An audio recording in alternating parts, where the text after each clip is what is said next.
The North Atlantic Ocean is a place of immense power and wild beauty. Far off the coast of Scotland lie the Flannan Isles. These are remote, windswept islands, battered by relentless waves and fierce gales. They are lonely places, home only to seabirds and the ghosts of old stories. It was here, on the island of Eilean Mor, that a lighthouse was built. It was a beacon of hope for sailors navigating these treacherous waters. The light was a promise of safety, a single point of human presence in a vast, uncaring wilderness. Standing tall and strong against the elements, it was a testament to human ingenuity and endurance, a lonely sentinel guarding the perilous sea lanes below. Life for the lighthouse keepers was one of profound isolation. 3 men were always stationed at Eilean Mor: Thomas Marshall, James Duckett, and Donald MacArthur. Their job was immensely important. They had to keep the lamp burning brightly, no matter the weather. Their days followed a strict, repetitive routine. They would clean the lamp's massive lens, polish the brass, and wind the clockwork mechanism that turned the light. Their world was small, confined to the stone tower and the small patch of land around it. They were companions in solitude, their lives intertwined by duty and the shared experience of living at the very edge of the world, far from family and the comforts of home. The weather on these islands is a character in itself. It is unpredictable and often violent. Storms can appear from nowhere, transforming a calm sea into a churning cauldron of white water and spray. The wind howls like a hungry wolf, and rain drives down with incredible force. The keepers knew these storms well. They were a constant part of their existence, a powerful force they had to respect and endure. The sound of the ocean crashing against the cliffs below was their constant soundtrack. It was a reminder of the raw, untamed nature that surrounded them on all sides, a force that could be both beautiful and terrifying in its sheer, unstoppable power. In December of 1900, a great storm was brewing. This was not unusual for the time of year. The keepers were experienced men, prepared for the harsh Atlantic winter. They had their supplies, their duties, and each other for company. The light at Eilean Mor was their sacred charge. For ships passing in the night, that beam of light cutting through the darkness was the difference between a safe passage and a watery grave. The men knew the weight of this responsibility. They were the guardians of the light, the protectors of those at sea. But as the storm gathered its strength, something unimaginable was about to unfold within their lonely stone tower. On December 15, 1900, a passing ship, the steamer Arctur, noted something deeply unsettling. The light at Eilean Mor was out. This was a serious problem. A dark lighthouse was a danger to all shipping in the area. The captain recorded the observation in his log, but due to the severe weather, reporting the issue was delayed. For days, the storm raged, cutting the island off completely from the outside world. No one could reach Eilean Mor. No one knew what was happening inside the silent tower. The darkness where a light should have been was a silent, ominous signal that something had gone terribly wrong on that isolated rock in the middle of the sea. Finally, on December 26th, the weather broke enough for the relief vessel, the Hesperus, to make its way to the island. Joseph Moore, a relief keeper, was aboard. As the ship approached, the crew felt a growing sense of dread. There was no flag flying from the flagpole, a standard greeting. No one came down to the landing stage to meet them. They sounded the ship's horn, its loud blast echoing across the empty island. But there was no reply. The lighthouse stood silent and still, as if deserted. The silence was profound and unnatural. An island that should have been a place of routine and duty was now a place of eerie quiet and deep mystery. Joseph Moore rowed ashore, his heart heavy with apprehension. He climbed the steep steps carved into the cliff face, leading up to the lighthouse. When he reached the entrance door, he found it closed but unlocked. He called out the names of the 3 keepers: Marshall, Duckett, MacArthur. His voice was swallowed by the wind. There was no answer. He pushed the door open and stepped inside. The air was cold and still. The silence within the tower was even deeper than the silence outside. It was the heavy, chilling quiet of a place that has been suddenly and completely abandoned by the living, leaving behind only questions and a creeping sense of fear. Moore cautiously explored the silent rooms. He found the keeper's living quarters in perfect order, but eerily empty. In the kitchen, a strange scene awaited him. A meal of meat and potatoes was laid out on the table, as if the men had been about to sit down to eat when they were interrupted. An overturned chair lay on the floor, the only sign of any haste or disturbance. It suggested a sudden departure, a moment of panic that had caused one of the men to push back from the table and run. But where had they run to, and why?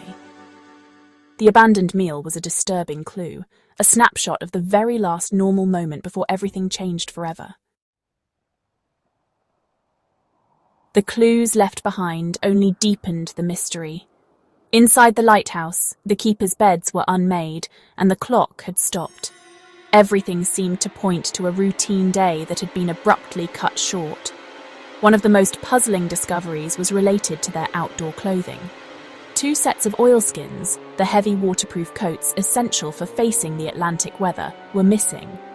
However, 1 set remained behind, hanging on its peg. This was incredibly strange. It suggested that one of the 3 men had rushed out into a violent storm without his protective gear. No experienced keeper would ever do such a thing willingly. It was a detail that defied all logic and reason. The most chilling evidence was found in the lighthouse logbook. The entries were written by Thomas Marshall. The first few days of their shift were normal, detailing routine tasks and weather observations. But then the tone changed. An entry dated December 12th described a severe storm, with winds the likes of which Marshall, a man of many years' experience, had never seen before. He wrote that the principal keeper, James Duckett, was very quiet, and that the 3rd man, Donald MacArthur, had been crying. This was shocking. MacArthur was known as a tough, seasoned mariner, not a man given to tears. The storm seemed to be affecting the men's minds as much as the world outside. The log entries grew stranger still. Marshall wrote of the storm continuing for days, even though records from the mainland showed the weather was calm at that time. He described the men praying together, huddled in the tower as the tempest raged around them. This was highly unusual behaviour for these professional seamen. The final entry, written on December 15th, was brief and cryptic. It simply read, "Storm ended, sea calm, God is over all." After that, there was nothing. The logbook fell silent. These entries painted a picture of psychological distress and terror, a strange, localised storm that perhaps existed only in the minds of the keepers, or was something far more sinister. Investigators and relief keepers scoured the island for any sign of the missing men. They checked the cliffs and the shoreline, but found nothing. There were no bodies, no footprints, no clues to their fate. On the western landing stage, they found signs of storm damage. A supply box had been smashed, and iron railings were bent and twisted out of shape. This suggested the incredible power of the waves, but the damage was over 100 feet above sea level. It was hard to imagine a wave reaching so high with such destructive force. The men had simply vanished from the face of the earth, leaving behind a silent lighthouse, a cold meal, and a book full of terrifying last words. Over the century since their disappearance, many theories have tried to explain what happened to the men of Eilean Mor. The official explanation settled on a natural disaster. The theory suggests that a colossal, unexpected rogue wave swept over the island. Perhaps 2 of the men went out to secure equipment during a lull in the storm. When they were hit by the wave, the 3rd man, seeing his colleagues in peril, rushed out to help them without stopping to grab his coat. All 3 were then dragged into the churning sea. This would explain the missing men and the damage to the western landing. It is a plausible yet terrifying vision of nature's awesome power. Other theories point to a more human drama. Some believe that madness took hold in the intense isolation of the lighthouse. Perhaps an argument between the men turned violent. One man could have killed the other 2 and then, consumed by guilt, thrown himself into the sea. Another version suggests 2 men may have fought on the cliff edge, fallen in, and the 3rd man, horrified, either fled or took his own life. The strange logbook entries detailing one of the men crying could be seen as evidence of a fracturing of their minds under extreme pressure. Foul play, A sudden eruption of violence in that confined space remains a dark possibility. Given the strangeness of the affair, it is no surprise that supernatural explanations have also emerged. The Flannan Isles have a long history of folklore and are sometimes called the Other Country by locals who believed them to be a place of strange power. Stories abound of ghosts, sea serpents, or even abduction by otherworldly beings. Some have speculated that the men were taken by a giant seabird, or that they disturbed an ancient presence on the island. While these ideas are not based in evidence, they speak to the profound sense of wrongness surrounding the event. The mystery is so complete that it invites us to look beyond the rationale for an answer. The legacy of the Eilean Mor mystery is one of enduring fear and fascination. The story has been told in poems, songs, and films. It has become a classic ghost story, a cautionary tale about the sea and the fragility of the human mind in the face of overwhelming solitude and nature's might. The lighthouse was automated in 1971, and no keepers have lived on the island since. But the tower still stands, a silent monument to the 3 men who vanished. The questions remain. What terrors did they face in their final hours? What was the storm they wrote of?